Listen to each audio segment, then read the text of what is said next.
नमस्कार, मैं हूं ओमकार शास्त्री। आज हम यहाँ पर संस्कृत व्याकरण को पढ़ने जा रहे हैं और संस्कृत व्याकरण में हम ये देखेंगे कि किस लकार का प्रयोग किस समय किया जाता है। किस लकार का प्रयोग किस समय किया जाता है, इसको हम यहाँ पर देखने वाले हैं। तो चलिए प्रारंभ करते हैं। लकारें वैसे तो 10 होती हैं, लेकिन यहाँ पर मुख्य रूप से 5 के बारे में बताया गया है, तो हम 5 के बारे में ही देखेंगे। लट लकार, लोट लकार, विधिलिंग लकार, लृट लकार और लंग लकार। लट लकार का प्रयोग वर्तमान काल में होता है। वर्तमान काल का अर्थ होता है जो समय अभी चल रहा है। जैसे राम पढ़ रहा है, सीता जा रही है, वह पढ़ता है, वह जाता है, मैं जाता हूँ। माने जिस वाक्य के अंत में ता है, ती है, ते हैं, ताहूँ, रहा है, रही है, रहे हैं, रहा हूँ, हो, तो वह वाक्य लट लकार कहलाता है। और उसका अर्थ बताने के लिए लट लकार का प्रयोग किया जाता है। जैसे वह पढ़ता है, सह पठति, वह पढ़ रहा है, सह पठति। लोट लकार का प्रयोग आज्ञा देने के अर्थ में होता है। जब किसी को आज्ञा दी जाती है उसे लोट लकार कहते हैं। जैसे वह पढ़े, तुम पढ़ो, मैं पढ़ूं, मैं जाऊं, तुम जाओ, वह जाए। तो जिस वाक्य के अंत में ऐसे लिखे हो, जाओ, खाओ, लिखो, पढ़ो, हंसो, हंसे, बोले, बोलूं, पढ़ूं, जिस वाक्य के अंत में ये शब्द लिखे हों वह वाक्य लोट लकार वाला कहलाता है।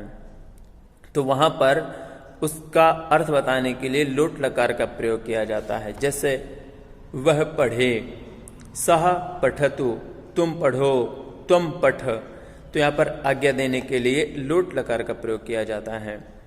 कहीं पर भी लोट लकार लिखी हो तो वहाँ पर समझ जाना चाहिए कि यहाँ पर आज्ञा देने वाली बात की गई है। विधिलिंग लकार का प्रयोग कब किया जाता है? विधिलिंग लकार का प्रयोग होता है चाहिए के अर्थ में। जिस वाक्य के अंत में चाहिए लिखा हो तो उस चाहिए का अर्थ बताने के लिए विधिलिंग लकार का प्रयोग किया जाता है। जैसे उसे पढ़ना चाहिए, सह पठेत, उसे पढ़ना चाहिए, इस तरीके से। इसके बाद है लृट लकार का प्रयोग। लृट लकार का प्रयोग भविष्य काल के लिए किया जाता है। भविष्य अर्थ में लृट लकार का प्रयोग होता है। माने कहने का अर्थ यह है कि जो कार्य आगे होने वाला हो उसे भविष्य कहते हैं।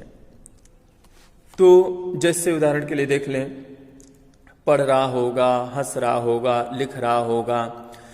तो जिस वाक्य के अंत में ऐसे रहा होगा, ता होगा, ती होगी, ते होगे, ता होगा, रहा होगा, रही होगी, रहे होंगे, रहा होगा, ऐसे शब्द लिखे हों तो उसका अर्थ बताने के लिए लृट लकार का प्रयोग किया जाता है। जैसे वह पढ़ रहा होगा, सह पठिष्यति, मैं पढ़ूंगा, अहम पठिष्यामि, तुम पढ़ोगे, तुम पठिष्यसि, वह पढ़ेगा, सह पठिष्यति। इसके बाद आता है लंग लकार। लंग लकार का प्रयोग जो होता है वह भूतकाल के अर्थ में किया जाता है। जो बीते समय की बात है, जिसे पास्ट टेंस कहते हैं। बीते समय को सूचित करने के लिए लंग लकार का प्रयोग किया जाता है और बीते समय को भूतकाल कहते हैं। जिस वाक्य के अंत में खाया, पढ़ा, लिखा, ता था, ती थी, ते थे, रहा था, रही थी, रहे थे आदि लिखे हो उसे लंग लकार में प्रयुक्त किया जाता है। उसका प्रयोग लंग लकार में होता है।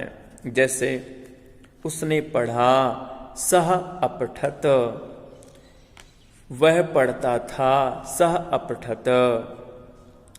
तो यहाँ पर हमने संक्षिप्त रूप से देखा कि लकार के प्रयोग। एक बार फिर से देखते हैं। लट लकार, लोट लकार, विधिलिंग लकार, लृट लकार, लंग लकार। वर्तमान काल में लट लकार का प्रयोग किया जाता है। आज्ञा देने में लोट लकार का प्रयोग किया जाता है। चाहिए का अर्थ सूचित करने के लिए विधिलिंग लकार का प्रयोग किया जाता है। भविष्य का अर्थ सूचित करने के लिए लृट लकार का प्रयोग किया जाता है। भूतकाल अर्थ को बताने के लिए लंग लकार का प्रयोग किया जाता है। एक बार फिर से देखते हैं। जिस वाक्य के अंत में रहा है, रही है, रहे हैं, रहा हूं, ता है, ती है, ते हैं, ताहूं शब्द लिखे हों उससे वर्तमान काल कहते हैं। और इसको बताने के लिए, इसके अर्थ को बताने के लिए लट लकार का प्रयोग किया जाता है। जैसे पठती माने पढ़ता है, पढ़ रहा है। लोट लकार का प्रयोग आज्ञा देने में लोट लकार का प्रयोग किया जाता है। जैसे आओ, पढ़ो, लिखो, पढ़े, लिखे, बैठे, पढ़ूं, लिखूं, बोलूं, इसको सूचित करने के लिए लोट लकार का प्रयोग किया जाता है। जैसे पठतु पढ़ो, पठतु पढ़े, पठ तुम पढ़ो, पठानी मैं पढ़ूं। विधिलिंग लकार चाहिए अर्थ में जिस वाक्य के अंत में, जिस वाक्य में चाहिए का प्रयोग हुआ हो, जिस वाक्य के अंत में चाहिए लिखा हो, तो चाहिए के लिए, चाहिए के अर्थ को सूचित करने के लिए विधिलिंग लकार का प्रयोग किया जाता है। जैसे पढ़ना चाहिए, खेलना चाहिए। पठेत पढ़ना चाहिए, उसे पढ़ना चाहिए। सा पठेत अथवा पठेत उसे पढ़ना चाहिए। लृट लकार का प्रयोग जिस वाक्य के अंत में ता होगा, ती होगी, रहा होगा, रही होगी, रहे होंगे, रहा होगा, लिखा हो, जिस वाक्य के अंत में ता होगा, ती होगी, लिखा होगा, वह लृट लकार कहलाता है। जिस वाक्य के अंत में ता होगा, ती होगी, ते होंगे, ता होगा, रहा होगा, रही होगी, रहे होंगे, रहा होगा, लिखे हों, वह वाक्य लृट लकार वाला कहलाता है।